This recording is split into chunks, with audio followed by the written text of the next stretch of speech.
Hi friends, welcome to our channel. Friends, తెలంగాణలో బతుకమ్మ ఎంత famous, మా రాయలసీమలో గౌరమ్మ పండుగ కూడా అంతే ఫేమస్ అండి. నిన్న గౌరమ్మ పండుగ అయిపోయింది. ఈరోజు కొంచెం పండుగ సక్కర హారతులతో 15 డేస్ ముందే ఆడవాళ్ళందరూ రెడీ అయ్యి అన్ని కాస్ట్యూమ్స్ని, అన్ని చీరలు, నగలు అన్నీ రెడీ చేసుకొని పెట్టుకుని ఉంటారండి. ఈ పండగ కోసం పెట్టుకొని 1 డే బిఫోర్ గౌరమ్మ పండుగనైతే చేసుకొని అందరూ రెడీ అయ్యి హారతులు పట్టుకొని వెళ్ళి హారతి చేసుకొని వస్తారండి.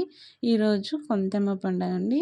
ఇలా మిద్దె మీదకి వెళ్ళి ఇలా అయితే వాళ్ళకి డెకరేట్ చేసుకొని ఇలా కొంతమంది కూర్చోబెట్టి టపాకాయలతో పేలుస్తారండి. ఇలా అయితే జరుపుకుంటారు. మీరు కూడా ఇలాంటి పండుగ చేసుకుంటారా? అయితే కమెంట్ చేయండి. నా ఛానల్ నచ్చినట్లయితే please like, share, subscribe my channel. సక్కర హారతులతో ఇలా అయితే అలంకరిస్తారండి. ఇక్కడ అందరూ మిద్దె పైకి ఎక్కి ఈ